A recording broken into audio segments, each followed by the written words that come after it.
Cast अभी जिंदा है। और इस वीडियो में हम देखेंगे कि कैसे टेक्नोलॉजी एक तरफ जाति प्रथा को कमजोर कर रही है और साथ ही कुछ नए तरीकों से उसको मजबूत भी कर रही है। It's like two sides of the same coin. एक साइड पे टेक बैरियर्स तोड़ रहा है और दूसरी साइड पे वही टेक्नोलॉजी हमारे पुराने बायसेस को नई पैकेजिंग में फिर से दिखा रही है। तो चलिए पहले हम देखते हैं उन एस्पेक्ट्स को जहां टेक्नोलॉजी ने कास्ट की दीवारें गिराने में हमारी मदद की है। इसमें सबसे पहला एस्पेक्ट है गिग इकोनॉमी का। दोस्तों, आज के डिजिटल जमाने में गिग इकोनॉमी एक ऐसी जगह है जहां कास्ट की पूछताछ नहीं होती। चाहे आप लिंक्डइन पे फ्रीलांसर हो या ओला उबर के ड्राइवर, किसी प्लेटफॉर्म ने आपसे साइन अप करते वक्त ये नहीं पूछा होगा कि आप किस जाति से आते हो। इनके लिए सिर्फ आपकी स्किल और सर्विस मैटर करती है। और लिंक्डइन पे क्लाइंट को बस आपके रिव्यूज और पोर्टफोलियो ही दिखेंगे, ना कि आपका सरनेम।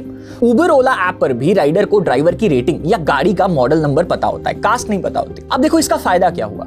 आप इमेजिन कीजिए कि एक बैकवर्ड कास्ट से आता इंडिविजुअल जिससे अपने शहर में अच्छी नौकरी नहीं मिल पाई क्योंकि लोग उसका बैकग्राउंड देखकर उसके साथ डिस्क्रिमिनेट कर रहे थे। अब ये व्यक्ति ने ऑनलाइन एक फ्रीलांसिंग प्लेटफॉर्म को ज्वाइन किया और अपनी कोडिंग और डिजाइनिंग स्किल्स ऑफर करनी शुरू कर दी। जो वहां पे क्लाइंट्स थे उसको उसका काम अच्छा लगा और किसी ने भी उसे उसका लास्ट नेम तक नहीं पूछा।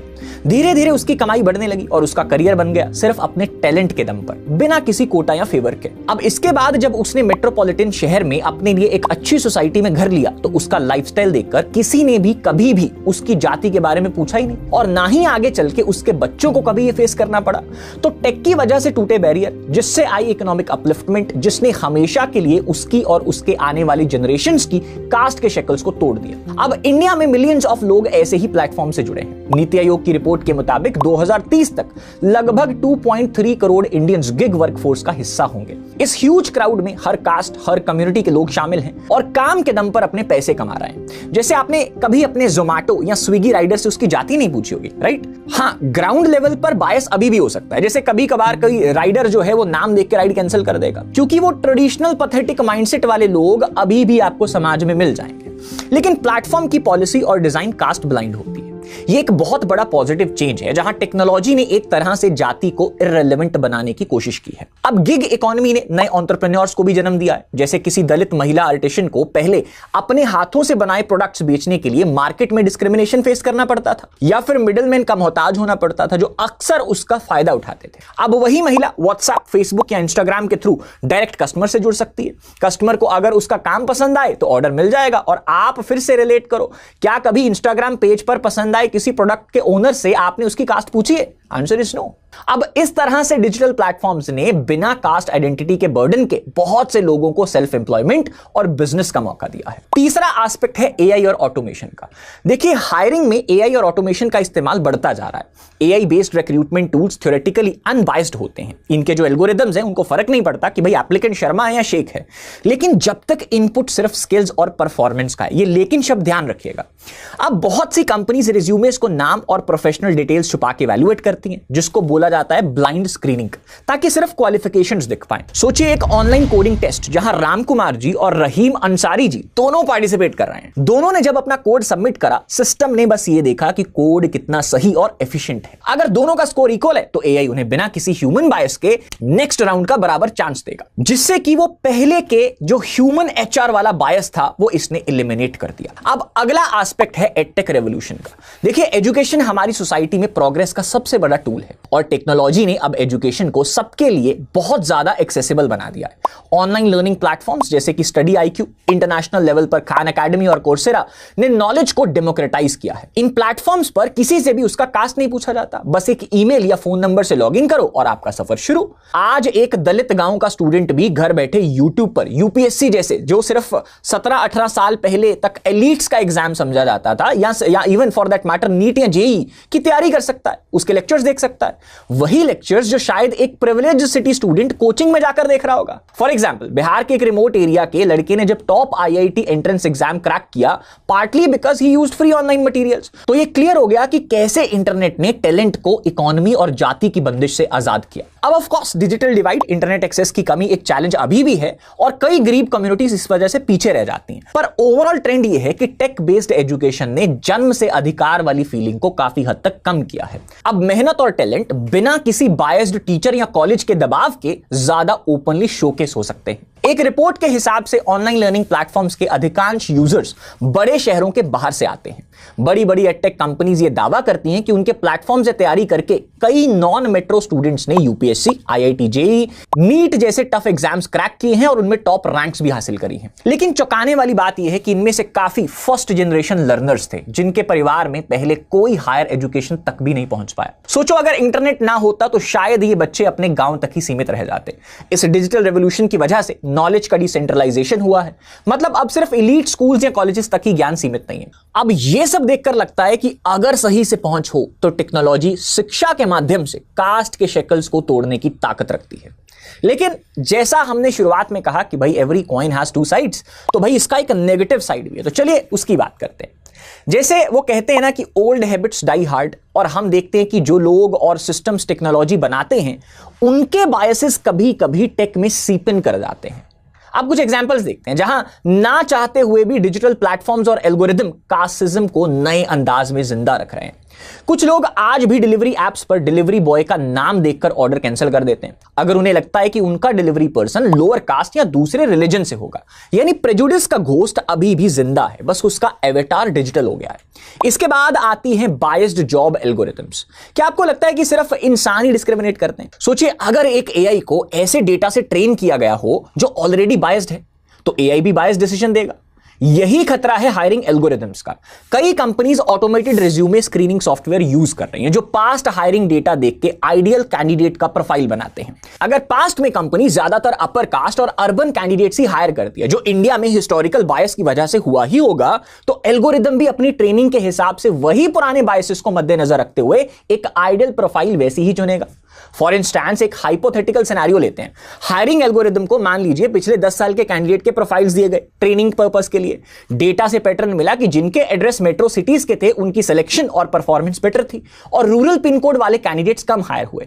अब अगले साइकिल में जब रिज्यूमेस आएंगे जिसका एड्रेस किसी भी छोटे गांव का होगा, एल्गोरिदम उसको लो स्कोर देकर साइडलाइन कर देगा। ध्यान दीजिए, यहां किसी ने कास्ट को एक्सप्लिसिटली फीड नहीं करा, पर इंडिया में रूरल बैकग्राउंड, स्कूलिंग एक्सेट्रा काफी हद तक जाति से जुड़ी हुई चीजों से आती है। तो इनडायरेक्टली एआई ने प्रॉक्सी के थ्रू लोअर कास्ट कैंडिडेट्स को नुकसान पहुंचा दिया।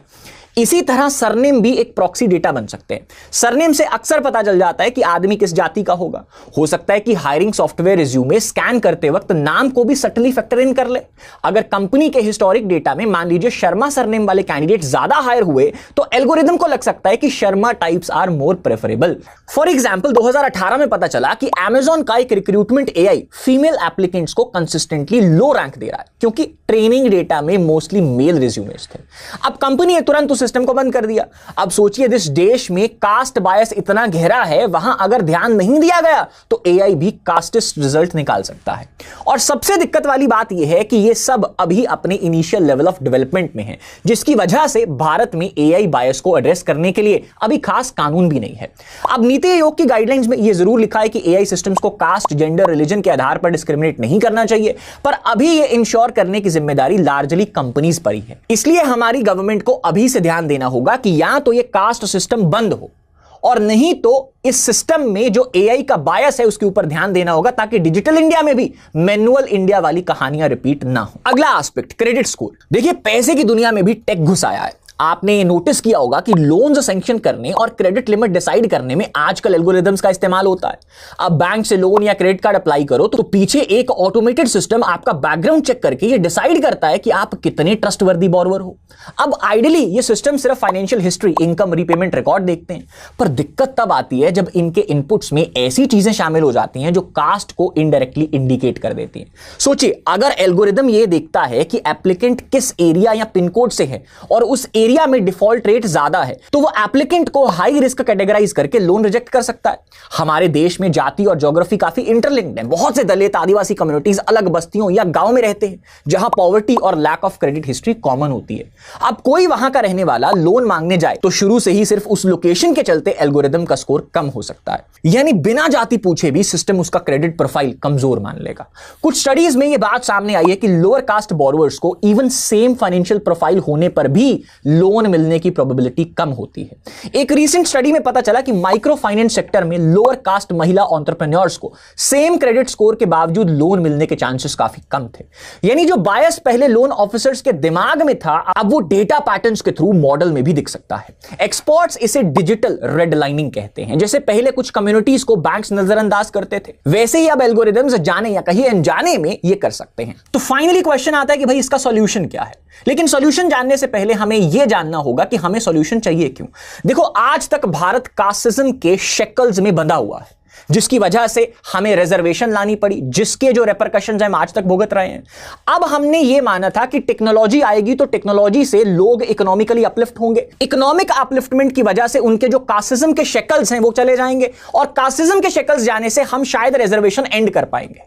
लेकिन इस टेक में भी कास्टिज्म घुसने से शायद हम उसी लाइन में चले जाएं जिसमें हम आज से 20-30 साल पहले थे। तो देखिए, अभी अगर हम इसके सॉल्यूशंस देखें तो लेंडर्स और डेवलपर्स को अपने एआई मॉडल्स को रेगुलरली चेक करना होगा। जैसे ही कोई पैटर्न दिखे कि फलान कम्युनिटी के लोगों को कंसिस्टेंटली स्कोर कम मिल रहा है, तो तुरंत कोड और क्राइटेरिया दोनों में सुधार होना चाहिए। टेक्नोलॉजी को बायस फ्री बनाने की जिम्मेदारी उसको बनाने और चलाने वालों पर है। बिना इसके फाइनेंशियल इंक्लूजन का सपना अधूरा रह जाएगा। हम डिजिटल ऑनबोर्डिंग तो कर लेंगे, पर अगर क्रेडिट देने में फिर वही पुरानी सोच घुस गई तो उसका फायदा क्या होगा। इसी के साथ साथ अगली बड़ी समस्या है मैट्रिमोनियल प्लेटफॉर्म्स की। देखिए, शादी और रिश्तों के मामले में टेक्नोलॉजी ने कास्ट को एक तरह से और स्ट्रांगली रीइंफोर्स कर दिया है। जिन लोगों ने सोचा था कि इंटरनेट के आने से नई जनरेशन को कास्ट की परवाह नहीं रहेगी, उन्होंने शायद मैट्रिमोनियल वेबसाइट्स की कहानी नहीं सुनी थी। शादी.com, भारत मैट्रिमोनी जैसे प्लेटफॉर्म्स पर खुलेआम कास्ट कम्युनिटी फिल्टर लगे हुए हैं। आप अपनी जाति प्रेफरेंस को सिलेक्ट करो और सिर्फ उसी कास्ट की प्रोफाइल्स आपको दिखेंगी, बाकी सब गायब। एक बार शादी.com को यूके में बैकलैश भी मिला था, क्योंकि उनके साइट पे यूजर्स एससी कम्युनिटी को अपने सर्च रिजल्ट से एक्सक्लूड कर सकते थे। यानी जो काम पहले पंडित या रिश्तेदार करते थे कि लड़का लड़की अपनी बिरादरी का होना चाहिए, अब वही काम एल्गोरिदम बड़ा ही इफेक्टिवली कर रहे हैं। अब नतीजा यह है कि नए जमाने के लड़के लड़की भी इस डिजिटल एंडोगेमी से बाहर नहीं आ पा रहे। लेकिन यहां एक कैच है दोस्तों, शादी.com पर पेरेंट्स जाते हैं, लेकिन वहीं इसके काउंटर पार्ट डेटिंग एप्स पर बच्चे खुद जाते हैं। और आयरनी देखो, वहां तो कास्ट का कॉलम है नहीं, और ना ही उनके बायो में कुछ ऐसा ऑप्शन है जो इस बात को पूछे। लेकिन अगर बात डेटिंग से शादी तक पहुंची तो बाद में फैमिली प्रेशर के चलते कास्ट देखी ही जाती है, जिससे यह डर है कि दूसरे वाले प्लेटफॉर्म्स शायद कास्ट को एनफोर्स करते ही रहेंगे, जिससे शायद कभी भी हम इस रिजर्वेशन से छुटकारा नहीं पा पाएंगे। तो यह एक स्टॉन्च डिफरेंस भी दिखाता है, जो आज की जनरेशन और पिछली जनरेशन के माइंडसेट को दर्शाता है। ऊपर से शादी के लिए अलग अलग प्लेटफॉर्म्स जैसे पंजाबी शादी.com, यादव मैट्रिमोनी.com जैसे पोर्टल्स मौजूद हैं, जहां आपको 100% अपनी जाति के ऑप्शंस ही मिलेंगे। अब टेक्नोलॉजी ने पुराने जमाने की अरेंज्ड मैरिज को ऑल इंडिया स्केल पर एम्पलीफाई कर दिया है। अब कास्ट के फिल्टर से आप पूरा देश छान लीजिए, ऐप आपको ढेरों मैचेस दे देगा। और इंटरेस्टिंगली, यहां पे डिस्क्रिमिनेशन को इफेक्टिव करना कितना आसान हो चुका है, वो आप इस बात से अंदाजा लगा लीजिए कि शादी.com ने अपने प्लेटफॉर्म पे स्किन टोन का फिल्टर लगाया था, जो 2020 में पब्लिक प्रेशर के बाद उन्हें हटाना पड़ा। लोगों ने कहा कि भाई ये कलरिज्म और रेसिज्म को प्रमोट कर रहा है, लेकिन वैसा ही फिल्टर जाति के लिए आज भी है। जाति वाला फिल्टर अभी भी वहां मजबूती से बना हुआ है। इंडिया में आज भी 90 से 95% विवाह अपनी जाति और कम्युनिटी में ही होते हैं, और ऑनलाइन प्लेटफॉर्म्स ने इस रेशियो को बदलने की बजाय शायद बरकरार ही रखा है। लेकिन बात फिर वही है कि टेक्नोलॉजी खुद न्यूट्रल है, पर यूजर्स की डिमांड ही जब कास्ट स्पेसिफिक होगी तो प्लेटफॉर्म्स उनको वही प्रोवाइड करेंगे। मार्केट डायनेमिक्स भी कास्ट को जिंदा रखने में लग गए हैं, क्योंकि बिजनेस को पता है कि यूजर्स को कास्ट फिल्टर चाहिए। यूं कहिए कि डिजिटल टूल्स को हमने अपने कन्वीनियंस के लिए इस्तेमाल जरूर किया है, पर उसमें अपने प्रेजुडिसेस को भी साथ में लेके चले। अब अगर कंक्लूजन की बात करें तो दोस्तों, जैसा हमने देखा, टेक्नोलॉजी एक डबल एज्ड स्वॉर्ड की तरह है। ये एक तरफ कास्टलेस यूटोपिया का प्रॉमिस करती है, और दूसरी तरफ गलत इस्तेमाल या बायस के थ्रू कास्टलेस डिस्टोपिया को भी जन्म दे सकती है। किसी ने सही कहा था, India's caste system is not dying, it's just learning to speak Python. यानी जाति प्रथा खत्म नहीं हो रही, बस नए जमाने की लैंग्वेज को अडॉप्ट कर रही है।